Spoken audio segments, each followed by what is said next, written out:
Hey guys, happy Friday. You know what time it is. Job review. All right, job number one is a QA analyst, 65 to 72 per year. And let's scroll on. This looks like the core responsibilities of a QA tester. I'm not going to go through this because my students know how to position and apply. Now, this is just a bonus if you have this, but if you do, go ahead and apply. If you don't, still apply. Let's go.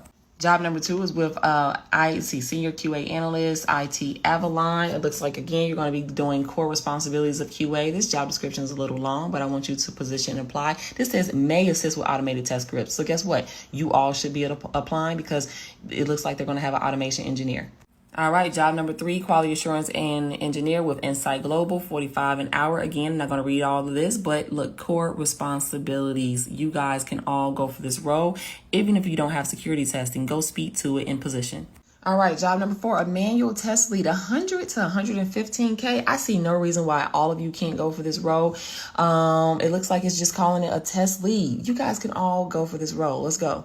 All right.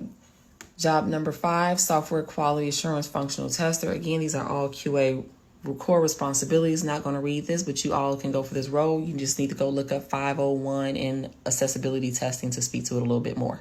This is my favorite. Every single one of you can go for this role. Quality assurance analyst, $25 to $30 an hour. These are all core responsibilities. Every single one of my interns can go for this role. Let's go.